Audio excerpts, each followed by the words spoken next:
Ketika ada orang-orang yang bukan Kristen, orang-orang yang imannya bukan bersumber dari Kristus, ketika ada orang-orang yang berkoar-koar menyampaikan Alkitab, baik itu di media sosial, baik itu di komunitas, ataupun di berbagai tempat. Ketika ada orang yang seperti itu, jangan engkau dengarkan, saudara. Ya, saya, Uncle Mandil, seorang Kristen yang imannya bersumber dari Kristus. Dan saya sudah hidup kurang lebih 40 tahun. Hidup dan tidak pernah kepikiran untuk meninggalkan Kristus. Kenapa? Karena aku telah dipilih oleh Kristus. Seperti yang dikatakan dalam Yohanes pasal yang ke-15, ya. Di sana sangat jelas dikatakan. Yohanes pasal 15 ayat yang ke-18 sampai yang ke-27. Saudara bisa baca di sana. Kristus yang telah memilih kita, orang-orang percaya.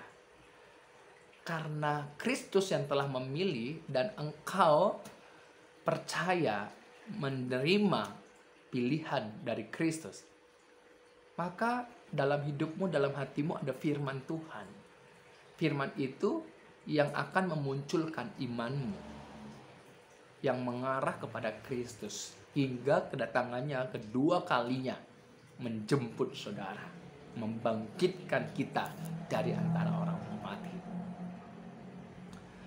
Jadi ketika ada orang yang berkata di media sosial, ini bukan orang Kristen ya yang berbicara ini di media sosial, tapi menggunakan Alkitab.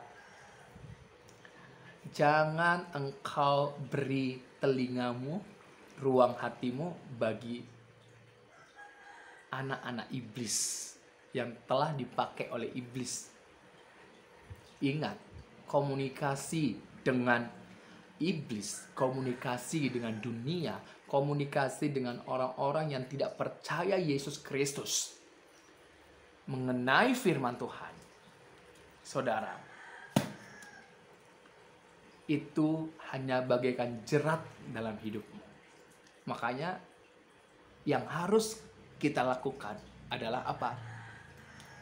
Di dalam Yohanes pasal 10 ayat 27, 28, 29, 30, saudara lihat di sana. Domba-dombaku mendengarkan suaraku. Ini Yesus yang berkata. Domba-dombaku. Jadi ini bahasa simbolik atau bahasa kiasan yang artinya orang-orang percaya. Kalau kita lihat di Timur Tengah kuno, ketika mengembalakan domba-domba, membawa domba-domba ke padang rumput, di mana domba-domba itu ada di belakang gembala, dan domba-domba akan mengikuti berdasarkan suara yang mereka kenal dari gembalanya. Suara apapun yang keluar dari gembala, domba-domba itu mendengarnya, mengikutnya. Jadi domba-domba berada di mana gembalanya berada. Di mana gembala berada, disitulah domba-dombanya.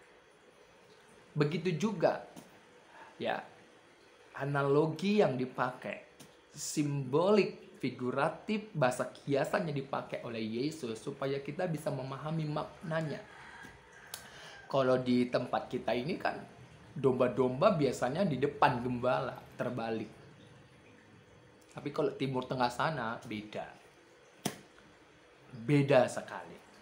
Jadi domba-domba itu ada di belakang gembala, dan domba-domba itu mengikuti berdasarkan suara yang keluar dari gembala itu. Itu dia bedanya. Itulah yang dipakai oleh Tuhan Yesus Kristus ketika berbicara, domba-dombaku mendengarkan suaraku. Jadi orang yang termasuk imannya bersumber dari Kristus, orang-orang percaya yang pasti tidak binasa, yang pasti tidak binasa dikatakan oleh Yesus, dia mendengarkan suara Kristus. Apa itu suara Kristus? Firman Allah. Mulai dari Kejadian sampai Wahyu, itu adalah firman Kristus. Dan Allah telah menyatakan dirinya melalui firman yang telah menjadi manusia, yaitu Yesus Kristus yang telah menyelamatkan manusia dari dosa-dosa mereka, dari kematian. Dan orang yang mendengarkan, orang yang mengikut Kristus, Yesus berkata, tidak ada yang bisa merebut mereka dari tanganku. Siapa yang bisa merebut dari tangan pencipta? Siapa? Gak ada. Iblis, roh jahat, apalagi daging. Orang-orang yang telah dipakai iblis gak bisa merebut Kristus, gak bisa merebut orang-orang percaya dari Kristus Yesus, gak bisa. Tangan Allah yang maha kuasa memegang orang-orang percaya. Ya, jadi ini dia. Ini dia.